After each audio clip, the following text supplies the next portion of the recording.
Bonjour à tous et bienvenue dans ce nouvel épisode de votre coach commercial, le podcast pour tous les vendeurs, les commerciaux, les entrepreneurs et tous ceux qui ont la nécessité de vendre dans leur vie professionnelle au quotidien.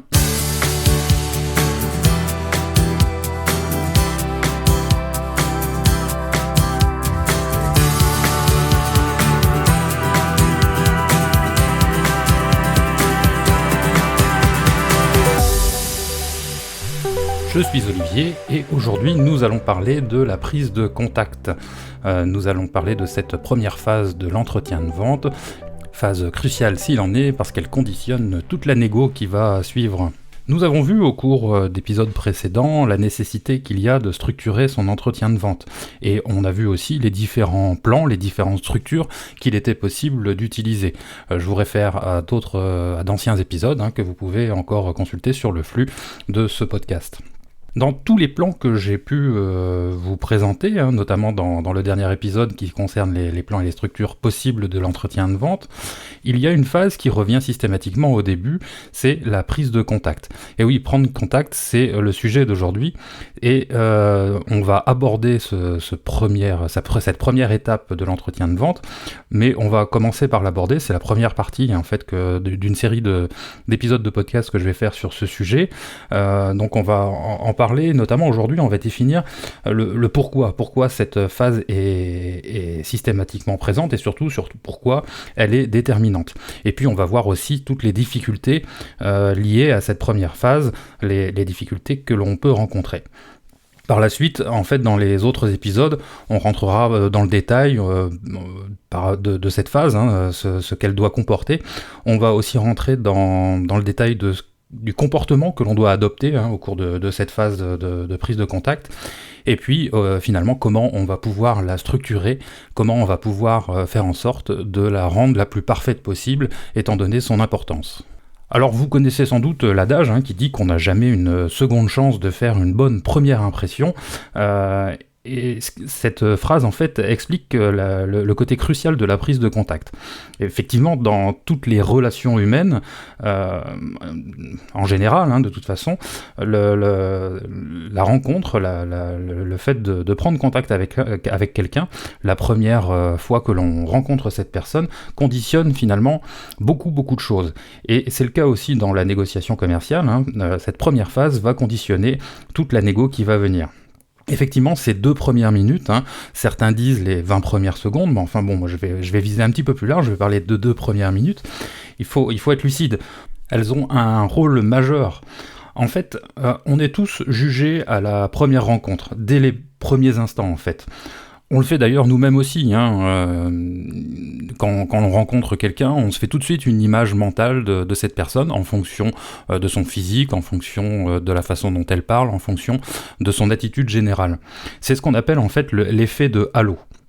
Et ce qui est important de retenir en tant que commercial, c'est que finalement cette entrée en scène, ces premiers instants, cette première rencontre, va avoir un enjeu crucial. Si on fait une mauvaise entrée en scène, si on n'a pas une bonne attitude dès le départ, on va gâcher la suite de l'entretien. Les risques sont vraiment importants pour que cette première impression, cette mauvaise première impression, va finalement entacher toute la suite de l'entretien et tout notre professionnalisme. A l'inverse, si on y réfléchit bien, c'est un moment qui est vraiment remarquable et qui est même fascinant dans le métier de commercial. On va rencontrer quelqu'un qu'on ne connaît pas, un prospect ou un client avec lequel on a un premier rendez-vous, et notre objectif est de créer, au final, un partenariat durable. C'est d'ailleurs valable pour la première rencontre, pour le premier entretien, mais il ne faut pas oublier aussi que ça va être valable pour les prochaines rencontres, pour chaque rencontre, qui sont à chaque fois comme une nouvelle rencontre. En effet, il peut y avoir différents événements qui ont eu lieu entre les 2 moments où on a rencontré notre prospect ou notre client et qui ont changé pas mal de choses. Et puis, rien ne nous dit que le client se souvient parfaitement de nous et de l'idée qu'il se faisait de nous au départ. Alors, ceci étant dit, quels sont les enjeux de cette prise de contact ? J'en distingue véritablement 4 qui sont vraiment essentiels. Le premier enjeu, c'est plaire. Je vais revenir un peu dans le détail sur chaque enjeu par la suite. Donc le premier, c'est plaire. Le deuxième, de mon point de vue, c'est intéresser son client. Le troisième enjeu, c'est s'adapter à lui, s'adapter à notre prospect, à notre client. Et enfin, c'est structurer cette première rencontre. Alors plaire, l'enjeu de plaire, pourquoi ? L'enjeu ici est de faire en sorte que notre prospect, que notre client, nous considère finalement rapidement comme un interlocuteur valable. Il faut pour ça créer un climat de confiance, donner une image positive de soi. Bref, il faut faire passer le courant. Ça, c'est vraiment le premier enjeu, parce que, bien sûr, si ces éléments ne sont pas en place dès le départ, s'il ne nous fait pas confiance, s'il n'a pas une image positive de nous, et si on n'arrive pas à faire passer le courant, par la suite, on va vraiment ramer pendant tout le long de notre entretien de vente. Le deuxième enjeu, c'est d'intéresser. Oui, parce que il va falloir faire en sorte que notre prospect ou notre client nous accorde une partie de son temps. Et on peut très bien imaginer que, c'est même fortement concevable, que notre interlocuteur s'imagine que nous consacrer une demi-heure ou une heure, ça va être pour lui une sacrée perte de temps. Donc il va falloir faire en sorte qu'on se révèle rapidement digne d'intérêt. Et pour ça, en fait, il faut faire en sorte qu'il perçoive immédiatement des bénéfices qu'il va lui tirer de cette rencontre, de cette visite. Et puis le troisième enjeu, ça va être de s'adapter à lui. Il va falloir instantanément, quasiment, très rapidement en tout cas, intégrer son cadre de référence à lui. Il faut se mettre à son niveau, en fait. Il faut se concentrer, faire un focus sur lui, sur sa personne, sur son environnement, sur son comportement, sur sa façon de s'exprimer. Bref, il faut vraiment faire attention à lui pour faire preuve d'empathie. Et tout ça, en fait, je vais rentrer un peu plus dans le détail dans un prochain épisode de podcast. C'est ce qu'on appelle le savoir-être. Il faut vraiment pouvoir s'adapter pour qu'il soit réceptif à notre plaidoyer. Et puis au final, le dernier enjeu, c'est structurer. Oui, parce que ce qui va se passer, c'est qu'on va proposer une structure de l'entretien rapidement à notre client, un déroulé, on va lui expliquer comment l'entretien va se passer. On va l'informer de la teneur du rendez-vous, tout simplement pour que rapidement il se dise « Ah déjà la personne que j'ai en face de moi a l'air professionnelle, elle a l'air structurée, elle sait où elle va, et donc je vais pas complètement perdre mon temps ».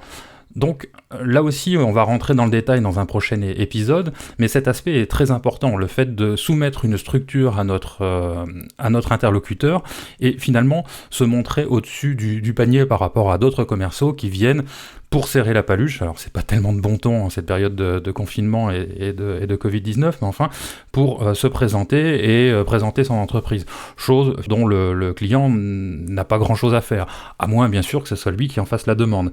Mais le fait de lui présenter une structure de l'entretien, lui présenter le plan de la façon dont on imagine le rendez-vous, en étant et en restant bien sûr ouvert à ses suggestions, va le rassurer.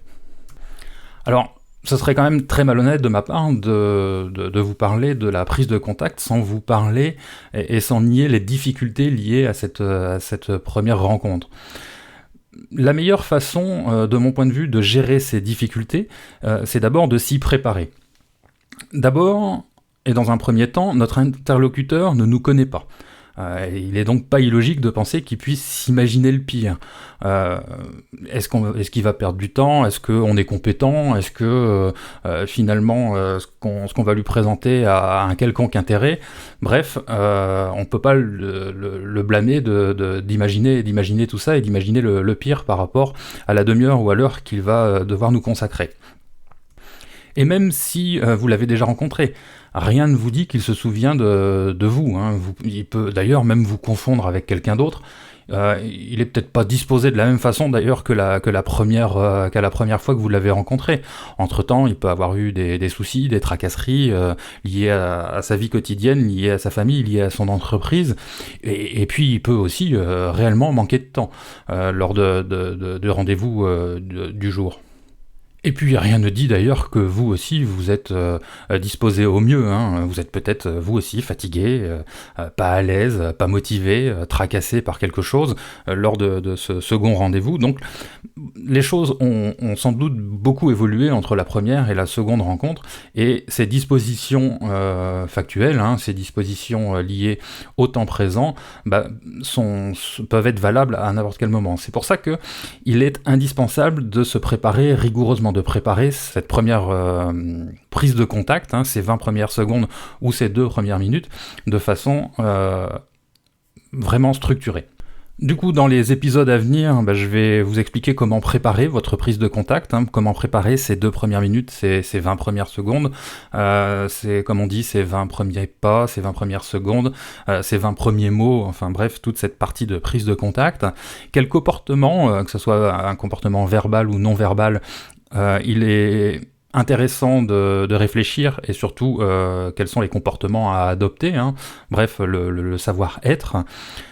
Quelle structure aussi utiliser, on va même pouvoir rentrer dans le détail avec des exemples précis, et puis bien sûr quels sont les pièges à éviter, et puis bien entendu qu'est-ce qu'il faut faire en cas de refus du prospect ou du client de nous recevoir, peut-être lié à notre présentation, en tout cas quelle attitude prendre, et quels sont les mots à utiliser si le cas se présente.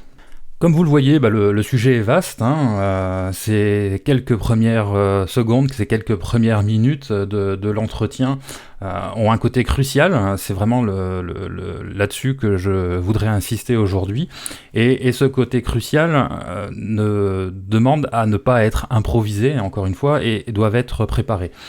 C'est pour ça que dans les épisodes à venir, je vous inviterai à rentrer dans le détail de cette prise de contact. D'ici là, bien sûr, vous pouvez me contacter sur le blog directement, soit dans l'article lié à cet épisode de podcast, dans les commentaires, vous pouvez poser vos questions ou réagir à ce que je viens de dire. Vous pouvez aussi me contacter sur Twitter, sur Facebook et sur la page LinkedIn de votre coach commercial. D'ici là, en tout cas, je vous souhaite de bonnes ventes, et puis n'hésitez pas à me retrouver sur le blog votrecoachcommercial.fr, votrecoachcommercial tout attaché.fr. Allez, à bientôt.